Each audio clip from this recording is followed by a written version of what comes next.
117కి alternative ఏదైతే మేము తీసుకొద్దాం అనుకుంటున్నాం, మన ప్రభుత్వం తీసుకొద్దాం అనుకుంటుందో దానిపైన సుదీర్ఘంగా చర్చించిన తర్వాత అందరూ ఓకే అంటే అదే ఆధారంగా తీసుకుని రేపు టీచర్ ట్రాన్స్ఫర్లు కానీ ఇన్ఫ్రాస్ట్రక్చర్ అదే ఆధారంగా తీసుకుని బిల్డ్ చేయాల్సిన అవసరం ఉంది అధ్యక్ష. ఎందుకంటే గత ప్రభుత్వం నాడు నేడు కార్యక్రమం ద్వారా కొన్ని పాఠశాలల కడతం జరిగింది. అవి ఏమైనాయంటే ప్రభుత్వం ఇది 117 జీవో వల్ల ఆ పాఠశాలలు మూతపడింది అధ్యక్ష. విద్యార్థులు లేకుండా మూతపడింది. అంటే డబ్బులు ఖర్చు పెట్టారు, పిల్లలు లేరు అక్కడ. అలాంటి పరిస్థితి రాకుండా చూసుకోవాల్సిన అవసరం ఉంది అధ్యక్ష. అంతేకాకుండా అధ్యక్ష, నాడు నేడు పైన కూడా గతంలో అనేక మన ఆరోపణలు వచ్చినాయి, నాణ్యత లేదని కూడా వచ్చింది అధ్యక్ష. దానిపైన కూడా గౌరవ సభ్యులు ఇప్పుడు కోరారు, యాక్షన్ తీసుకోమన్నారు. తప్పనిసరిగా నేను నివేదిక తెప్పించుకుంటాను. దాని తర్వాత గౌరవ సభ్యులతో చర్చించిన తర్వాత నిర్ణయం తీసుకుంటాను అధ్యక్ష. అధ్యక్ష, రంపచోడవరం నియోజకవర్గం వచ్చి గల 80 పాఠశాలల్లో ప్రధానంగా ఇన్ఫ్రాస్ట్రక్చర్ చేపట్టాల్సిన అవసరం ఉంది. అది ఆల్రెడీ మేము శాంక్షన్ చేస్తాం జరిగింది అధ్యక్ష. ఆ స్కీమ్ అనేది ఉంది, ఆల్రెడీ అక్కడ కార్యక్రమాలు ప్రతిపాదిస్తాం జరిగింది అధ్యక్ష. ఇంకో పక్కన కేజీబీవీకి వచ్చే గల 100% ప్రహరీ గోడలు మేము పూర్తి చేస్తాం. ప్రతి కేజీబీవీకి ప్రహరీ కూడా మనం పూర్తి చేస్తాం. అది కూడా ఈ సంవత్సరం డిసెంబర్ లోపల పూర్తి చేస్తామని గౌరవ సభ్యులకి నేను తెలియజేస్తున్నాను. అంతేకాకుండా సీసీటీవీ ఎడిక్వేట్ లైటింగ్ కూడా ఏర్పాటు చేసే బాధ్యత మేము తీసుకుంటాం అధ్యక్ష. అది గతంలో కూడా నాకు చాలామంది సభ్యులు వచ్చి నాకు చెప్తాం జరిగింది. ఇది రాబోయే 3 నెలల్లో పూర్తి చేస్తామని గౌరవ సభ్యులకి తెలియజేస్తూ అధ్యక్ష, ఇన్ఫ్రాస్ట్రక్చర్ అనేది కేవలం ప్రభుత్వమే కాదు, మనందరం భాగస్వామ్యం అవ్వాలి. ఇప్పుడు స్టార్ రేటింగ్ ఒక పక్కన చేస్తున్నాం, ఇంకో పక్కన leap learning excellence of Andhra Pradesh అనేది ఒక సంస్కరణ, ఒక మిషన్ మోడ్లో దాని కింద సంస్కరణలు తీసుకొస్తున్నాం.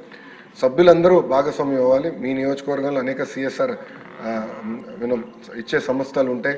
గౌరవ డిప్యూటీ స్పీకర్ గారు కూడా సిఎస్ఆర్ కింద అనేక నిధులు తీసుకొచ్చి నియోజకవర్గం ఎట్లయితే అభివృద్ధి చేసుకున్నారో మనందరం కూడా ఆ ఫండ్స్ని ట్యాప్ చేసుకుని లోకల్ డెవలప్మెంట్ ప్రయారిటీ బేస్గా లోకల్ డెవలప్మెంట్ చేసి స్టార్ రేటింగ్ 1 స్టార్లో ఉన్న పాఠశాలని 2-3 స్టార్స్కి ఎట్లా తీసుకెళ్లాలని దానిపైన అందరం కలిసికట్టుగా కృషి చేయాలని సభాముఖంగా కోరుకుంటూ, తప్పనిసరిగా ప్రహరీ గోడలు కానివ్వండి, బేసిక్ ఇన్ఫ్రాస్ట్రక్చర్ ఏదైతే ప్రభుత్వ పాఠశాలకు అందించాల లక్ష్యంతో మన ప్రభుత్వం గతంలో నిర్ణయం తీసుకుంది అధ్యక్ష. అది వచ్చే 5 సంవత్సరాలు అంటే 9 నెలలు ఆల్రెడీ అయింది. వచ్చే 4 సంవత్సరాలు 3 నెలల్లో యుద్ధ ప్రాతిపదికగా చేసే బాధ్యత మన ప్రభుత్వం తీసుకుంటుంది. మంత్రి గారు చాలా చక్కగా సమాధానం చెప్పారు. అది ఐ హ్యావ్ టు అప్రిషియేట్. అలాగే ఈ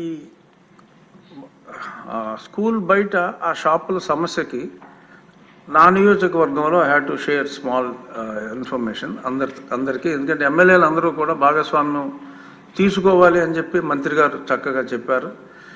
నేను ఏ స్కూల్ దగ్గర ఎటువంటి షాప్ ఉన్నా ఎక్కువగా అమ్మేది ఆ చాక్లెట్లు అమ్మటానికి షాప్ అంటారు. చాక్లెట్లలో ఇందాక అతిథి గారు చెప్పినట్టు ఏదో కలిపేస్తారని చెప్పారు. అసలు ఆ షాప్ అనేదే స్కూల్కి 200 మీటర్ల దూరంలో లేకుండా నేను అన్నిటిని తీసివేయటం జరిగింది. అన్ని రోడ్ల మీద అనాథరైజ్డ్గానే పెడుతున్నారు. అన్నిటిని కూడా తీసివేయటం జరిగింది. To some extent that may also help.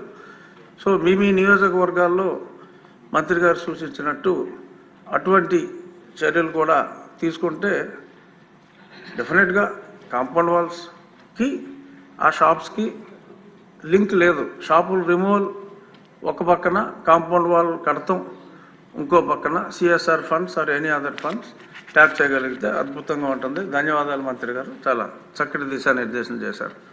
Question number 691 Gottipati Ratnakar.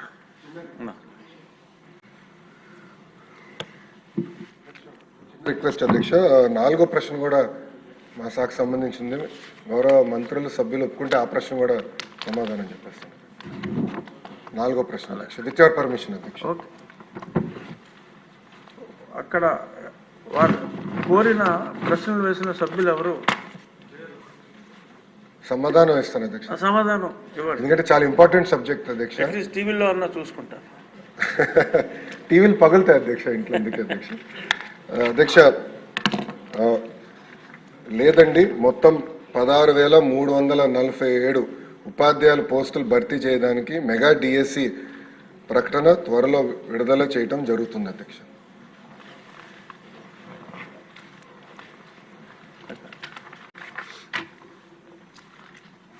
Question